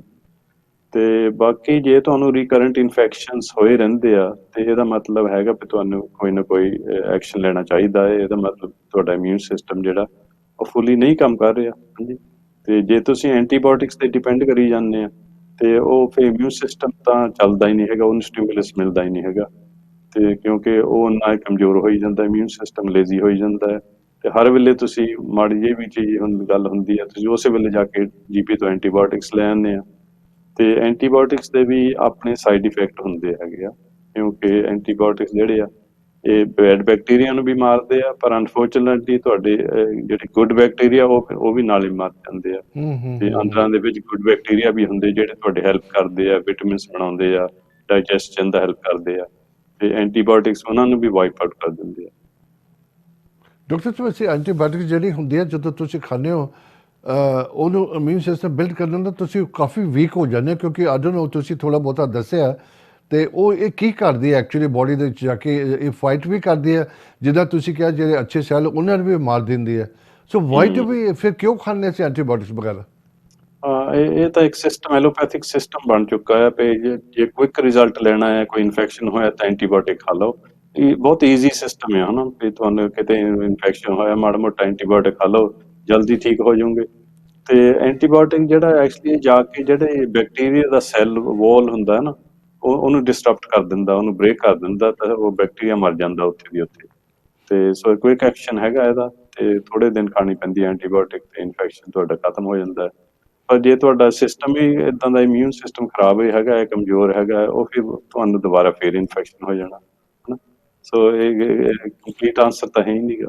ਜੇ ਕੋਈ ਸਵੇਰ ਇਨਫੈਕਸ਼ਨ ਹੋਵੇ ਫਿਰ ਤਾਂ ਠੀਕ ਹੈ, ਉੱਥੇ ਲੋੜ ਪੈਂਦੀ ਹੈ ਐਂਟੀਬਾਇਓਟਿਕ ਦੀ। ਇਦਾਂ ਨਹੀਂ ਹੈਗਾ ਕਿ ਤੁਸੀਂ ਨਾ ਖਾਓ ਐਂਟੀਬਾਇਓਟਿਕ, ਜਿੱਥੇ ਸਵੇਰ ਪ੍ਰੋਬਲਮ ਹੈਗਾ ਉੱਥੇ ਖਾਣਾ ਪੈਂਦਾ ਹੈ। ਤੇ ਪਰ ਕੋਸ਼ਿਸ਼ ਕਰੋ ਆਪਣੇ ਇਮਿਊਨ ਸਿਸਟਮ ਨੂੰ ਬਿਲਡ ਅਪ ਕਰਨੇ ਨੂੰ, ਤੇ ਆਪਣੀ ਡਾਇਟ ਦੇ ਥਰੂ ਤੇ ਸਪਲੀਮੈਂਟਸ ਦੇ ਥਰੂ, ਤੇ ਫਿਰ ਤੁਹਾਨੂੰ ਇਨਫੈਕਸ਼ਨ ਘੱਟ ਹੋਊਗਾ ਜੀ, ਤੇ ਤੁਹਾਨੂੰ ਐਂਟੀਬਾਇਓਟਿਕਸ ਦੀ ਘੱਟ ਲੋੜ ਪਏਗੀ। ਵਾਰ-ਵਾਰ ਐਂਟੀਬਾਇਓਟਿਕ ਖਾਈ ਜਾਂਦੇ ਆ, ਉਹ ਚੰਗੇ ਨਹੀਂ ਗੇ। ਡਾਕਟਰ ਸਾਹਿਬ ਦੇ ਬੇਸਿਕਲੀ ਜਦੋਂ ਇਮਿਊਨ ਸਿਸਟਮ ਹੈਗਾ ਇਹ ਅਸੀਂ ਲੋਕ ਬਹੁਤਾ ਧਿਆਨ ਨਹੀਂ ਦਿੰਦੇ। ਤੁਹਾਨੂੰ ਪਤਾ ਅਸੀਂ ਹਮੇਸ਼ਾ ਗੱਲ ਕਰਦੇ, ਤੁਹਾਨੂੰ ਕਿਸੇ ਤਰ੍ਹਾਂ ਦੀ ਬਿਮਾਰੀਆਂ ਬਹੁਤ ਘੱਟ ਬਿਮਾਰੀਆਂ ਨੇ ਜਿਹੜੀਆਂ ਆਲ ਆਫ ਸਡਨ ਹੁੰਦੀਆਂ, ਤੁਹਾਨੂੰ ਇੰਡੀਕੇਸ਼ਨ, ਤੁਹਾਨੂੰ ਸਿੰਪਟਮਸ ਉਹਦੇ ਪਹਿਲਾਂ ਪਤਾ ਲੱਗ ਜਾਂਦੇ ਨੇ। ਤੇ ਅਸੀਂ ਇੰਨੇ ਕੰਮਾਂ ਕਾਰਾਂ 'ਚ ਦੌੜੇ ਭੱਜੇ ਫਿਰਦੇ ਹਾਂ, don't way we running to. ਅਗਰ ਤੁਸੀਂ 2 ਮਿੰਟ ਜਿੱਥੇ ਵੀ ਤੁਹਾਡੀ ਦੌੜ ਲੱਗੀ, ਤੁਸੀਂ ਰੁਕ ਕੇ ਦੇਖੋ ਕਿ ਮੈਂ ਲਾਈਫ 'ਚ ਕੀ ਕਰ ਰਿਹਾ, ਮੈਂ ਕਿੱਥੇ ਜਾ ਰਿਹਾ, ਮੈਂ ਕਿੱਥੇ ਪਹੁੰਚਣਾ। ਅਗਰ ਤੁਸੀਂ ਜਿਹੜੀ ਗੱਡੀ 'ਚ ਬੈਠੇ ਹੋ, ਗੱਡੀ ਕਿਹੜੀ ਤੁਹਾਡੀ ਬੋਡੀ ਹੈ, ਤੁਹਾਡਾ ਜਿਸਮ ਹੈ, ਉਹਦੇ 'ਚ ਬੈਠੇ ਹੋ ਤੁਸੀਂ, ਉਹਨੇ ਤੁਹਾਨੂੰ ਲੈ ਕੇ ਜਾਣਾ, ਤੁਸੀਂ ਉਹਨੂੰ ਤੰਦਰੁਸਤ ਨਹੀਂ ਰੱਖਦੇ, ਤੁਸੀਂ ਪਹੁੰਚੋਗੇ ਕਿੱਦਾਂ ਉੱਥੇ? ਹਾਂ ਐਗਜ਼ੈਕਟਲੀ, ਪੂਰੀ ਰਿਸਪੌਂਸਿਬਿਲਿਟੀ ਆਪਣੀ ਲੈਣੀ ਚਾਹੀਦੀ ਹੈ। ਜੇ ਤੁਹਾਡਾ ਕਦੇ ਸਿਰ ਦੁਖਦਾ ਹੈ ਜਾਂ ਤੁਹਾਡਾ ਗਲਾ ਦੁਖਦਾ ਹੈ, ਤੁਸੀਂ ਸਟਾਪ ਹੋ ਕੇ ਸੋਚੋ ਹਨਾ ਵੀ ਮੈਂ ਕੀ ਖਾਧਾ ਸੀ ਜਿਹਦੇ ਨਾਲ ਇਹ ਮੈਨੂੰ ਹੋਇਆ, ਜਾਂ ਮੈਂ ਕੀ ਪ੍ਰੋਬਲਮ ਸੀ, ਮੈਨੂੰ ਕੋਈ ਆਰਗੂਮੈਂਟ ਹੋਈ ਸੀ, ਕੋਈ ਸਟ੍ਰੈਸ ਹੋਈ ਸੀ, ਤੇ ਜਾਂ ਤੁਹਾਡਾ ਸਟਮਕ ਖਰਾਬ ਹੁੰਦਾ ਵੀ ਮੈਂ ਕਿਹੜੀ ਚੀਜ਼ ਖਾਧੀ ਸੀ ਜਿਹਦੇ ਨਾਲ ਇਹ ਹੋਇਆ। ਤੇ ਤੁਸੀਂ ਫਿਰ ਬਚ ਕੇ ਰਹੋ ਵੀ ਉਸ ਚੀਜ਼ ਤੋਂ ਤੁਸੀਂ ਨਾ ਖਾਓ ਜਾਂ ਉਹ ਖਰਾਬ ਹੋਈ ਹੋਈ ਸੀ ਜਾਂ ਤੁਹਾਨੂੰ ਨਹੀਂ ਉਹ ਸੈੱਟ ਬਹਿੰਦੀ, ਤੇ ਇੱਥੇ ਖਿਆਲ ਆਪਣਾ ਰੱਖਣਾ ਚਾਹੀਦਾ ਹੈ। ਡਾਕਟਰ ਸਾਹਿਬ ਤੁਸੀਂ ਪਾਣੀ ਦੀ ਗੱਲ ਕੀਤੀ ਸੀਗੀ ਕਿ ਪਾਣੀ ਪੀਣਾ ਚਾਹੀਦਾ ਐਟਲੀਸਟ 1 ਲੀਟਰ ਦਿਨ ਦੇ ਵਿੱਚ। ਬੜੇ ਲੋਕ ਨਾ ਜਿੱਦਾਂ ਕਿਸੇ ਨੇ ਕੌਫੀ ਪੀ ਲਈ ਜਾਂ ਚਾਹ ਪੀ ਲਈ, ਕਹਿੰਦੇ ਉਹ ਵੀ ਤੇ ਪਾਣੀ ਹੁੰਦਾ, ਤੇ ਉਹ ਰੀਅਲੀ ਵਰਕ ਹੁੰਦਾ ਕਿ ਨੀਟ ਪਾਣੀ ਹੋਣਾ ਚਾਹੀਦਾ? ਨਹੀਂ ਭਾਜੀ, ਨੀਟ ਪਾਣੀ ਹੋਣਾ ਚਾਹੀਦਾ ਆ। ਇੱਕ ਜਿਹੜੇ ਚਾਹ ਆ ਜਾਂ ਕੌਫੀ ਆ, ਏਦਾਂ ਦੀ ਡਰਿੰਕਸ ਆ, ਉਹਨਾਂ ਵਿੱਚ ਕੈਫੀਨ ਹੁੰਦੀ ਆ। ਬਿਲਕੁਲ ਹਾਂਜੀ, ਬਿਲਕੁਲ। ਕੈਫੀਨ ਉਹ ਡਾਇਰੈਟਿਕ ਕਿਹਾ ਜਾਂਦਾ ਉਹਨੂੰ, ਵੀ ਉਹਦਾ ਮਤਲਬ ਹੈਗਾ ਵੀ ਉਹ ਕਿਡਨੀਜ਼ ਤੇ ਐਕਸ਼ਨ ਕਰਦੀ ਹੈ ਤੇ ਉਹਦੇ ਨਾਲ ਪਿਸ਼ਾਬ ਜ਼ਿਆਦਾ ਆਉਂਦਾ ਆ, ਪਾਣੀ ਜ਼ਿਆਦਾ ਨਿਕਲਦਾ ਸਰੀਰ ਚੋਂ, ਸੋ ਉਹ ਆਪੋਜ਼ਿਟ ਇਫੈਕਟ ਪੈਂਦਾ ਉਹਦਾ। ਸੋ ਏਦਾਂ ਨਹੀਂ ਕਹਿ ਸਕਦੇ ਤੁਸੀਂ ਵੀ ਮੈਂ ਇੰਨੇ ਕੱਪ ਚਾਹ ਦੇ ਪੀ ਲਏ ਸੀਗੇ, ਉਹੀ ਗੱਲ ਆ, ਉਹ ਗੱਲ ਨਹੀਂ ਹੈਗੀ। ਇਹ ਦੂਜਾ ਦੇਖਿਆ ਗਿਆ ਸੀ ਜਦੋਂ ਵਾਇਰਸ ਹੋਈ ਸੀਗੀ ਪਿਛਲੇ ਸਾਲ ਦੀ, ਹੈਲਥ ਕਿਹਾ ਸੀਗਾ ਕਿ ਤੁਸੀਂ ਗਰਮ ਪਾਣੀ ਪੀਆ ਕਰੋ। ਉਦੋਂ ਵੀ ਲੋਕਾਂ ਨੇ ਗਰਮ ਪਾਣੀ ਦੇ, ਕਿਉਂਕਿ ਉਹਦਾ ਟੇਸਟ ਲੈਸ ਹੁੰਦਾ, ਕੋਈ ਪੀ ਨਹੀਂ ਸਕਦੇ, ਉਹ ਕੌਫੀ ਦੇ ਜਾਂ ਚਾਹ ਦੇ ਰਸਤੇ ਉਹ ਗਰਮ ਪਾਣੀ ਪੀਂਦੇ ਸੀ, ਤੇ ਉਹ ਵੀ ਤਾਂ ਕਹਿੰਦਾ ਇਫੈਕਟ ਕਰਦਾ ਹੋਏਗਾ ਫਿਰ। ਨਹੀਂ ਨਹੀਂ, ਏਦਾਂ ਨਹੀਂ ਕੁਝ ਵੀ ਹੁੰਦਾ ਹੈਗਾ। ਤੇ ਉਹ ਪਾਣੀ ਤੁਹਾਨੂੰ ਐਕਚੁਅਲੀ ਪਿਓਰ ਪਾਣੀ ਚਾਹੀਦਾ ਹੈ। ਹਾਂਜੀ, ਤੇ ਉਹੀ ਤੁਹਾਨੂੰ ਰੀਹਾਈਡਰੇਸ਼ਨ ਬੋਡੀ ਨੂੰ ਕਰਦਾ ਹੈ। ਹਾਈਡਰੇਸ਼ਨ ਕਰਨੀ ਜ਼ਰੂਰੀ ਆ, ਕਿਉਂਕਿ ਹਰੇਕ ਸੈੱਲ ਵਿੱਚ ਬਹੁਤ ਜ਼ਿਆਦਾ ਪਾਣੀ ਹੁੰਦਾ ਹੈ। 60-70% ਬੋਡੀ ਜਿਹੜੀ ਸਾਡੀ ਉਹ ਪਾਣੀ ਦੀ ਬਣੀ ਆ। ਤੇ ਜੇ ਤੁਸੀਂ ਉਹ ਹੁਣ ਡੀਹਾਈਡਰੇਟ ਕਰੀ ਜਾਂਦੇ ਹੋ ਉਹਨੂੰ ਏਦਾਂ ਦੀਆਂ ਕੌਫੀਆਂ ਟੀ ਪੀ ਕੇ, ਤੇ ਉਹ ਸਰੀਰ ਫੀਲ ਕਰਦਾ ਆ, ਸੈਲਸ ਤੇ ਅਸਰ ਹੁੰਦਾ ਹੈ ਵੀ ਪਾਣੀ ਇਨਫ ਨਹੀਂ ਹੈਗਾ। ਤੇ ਪਾਣੀ ਜਿਹੜਾ ਆ ਉਹ ਜਿੰਨੇ ਵੀ ਰਿਐਕਸ਼ਨ, ਬਾਇਓਕੈਮੀਕਲ ਰਿਐਕਸ਼ਨ ਚੱਲਦੇ ਆ ਸੈੱਲ ਵਿੱਚ, ਮਿਲੀਅਨਸ ਆਫ ਰਿਐਕਸ਼ਨ ਤੁਹਾਡੀ ਬੋਡੀ ਚੱਲਦੇ, ਉਹਨਾਂ ਨੂੰ ਸਾਰਿਆਂ ਨੂੰ ਪਾਣੀ ਚਾਹੀਦਾ ਚੱਲਣ ਨੂੰ। ਸਾਰੇ ਰਿਐਕਸ਼ਨ ਪਾਣੀ 'ਚ ਚੱਲ ਸਕਦੇ ਆ। ਡਾਕਟਰ ਸਾਹਿਬ ਕੁਝ ਇੱਕ ਮਿੰਟ ਰਹਿੰਦਾ, ਬੜਾ ਥੋੜਾ ਟਾਈਮ ਹੈ, ਮੈਂ ਫਿਰ ਜੀ ਸਵਾਲ ਪੁੱਛ ਲੈਣਾ। ਕਈ ਦਫੇ ਲੋਕ ਇੰਨੇ ਵੀਕ ਹੋ ਜਾਂਦੇ ਨੇ ਜਦੋਂ ਉੱਠਦੇ ਨੇ ਇੱਕਦਮ ਉਹਨਾਂ ਦੇ ਚੱਕਰ ਆਉਂਦਾ। Now is this something to do with the immune system or is it to do with the blood pressure? ਕੀ ਹੁੰਦਾ ਉਹਦੇ ਵਿੱਚ?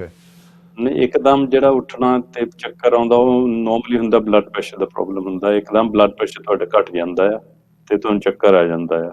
ਸੋ ਜਾਂ ਤਾਂ ਤੁਹਾਡਾ ਖੂਨ ਵਿੱਚ ਘਾਟ ਆ, ਆਇਰਨ ਦੀ ਘਾਟ ਆ। ਹਾਂਜੀ, ਤੇ ਆਇਰਨ ਦੇ ਬਹੁਤ ਇਹ ਕਾਮਨ ਆ ਵੀ ਆਇਰਨ ਦੀ ਘਾਟ ਹੋਣੀ ਜਿਹੜੀ ਆ, ਤੇ ਖਾਸ ਕਰਕੇ ਵੈਜੀਟੇਰੀਅਨਸ ਜਿਹੜੇ ਆ ਉਹਨਾਂ ਨੂੰ ਹੋ ਜਾਂਦਾ ਹੈ, ਤੇ ਉਹਨਾਂ ਨੂੰ ਆਇਰਨ ਟੋਨਿਕ ਦੀ ਲੈਣੀ ਚਾਹੀਦੀ ਹੈ। Every now and then iron tonic ਲਓ ਤੇ ਆਪਣੇ ਆਇਰਨ ਲੈਵਲ ਜਿਹੜੇ ਟੌਪ ਅਪ ਹੋ ਜਾਂਦੇ ਆ। ਡਾਕਟਰ ਸਾਹਿਬ ਸੌਰੀ ਜੀ, ਡਾਕਟਰ ਸਾਹਿਬ ਮਾਫੀ ਚਾਹਾਂਗਾ, ਬਿਲਕੁਲ ਟਾਈਮ ਖਤਮ ਹੋ ਗਿਆ, ਇਜਾਜ਼ਤ ਨਹੀਂ ਦੇ ਰਿਹਾ। ਮੈਂ ਉਮੀਦ ਰੱਖਦਾ ਤੁਸੀਂ ਸਾਰਿਆਂ ਨੂੰ ਸ਼ੋਅ ਅੱਛਾ ਲੱਗੇਗਾ ਤੁਹਾਨੂੰ। ਪਲੀਜ਼ ਕਿਸੇ ਵੀ ਤਰ੍ਹਾਂ ਦਾ ਤੁਸੀਂ ਚਾਹੁੰਦੇ ਹੋ ਤਾਂ ਦੇਖਿਆ ਕਰੋ। Next week same time same place पर मुलाकात होगी। तब तक रब रखा। वाहिगुरू जी का खालसा, वाहिगुरू जी की फतेह।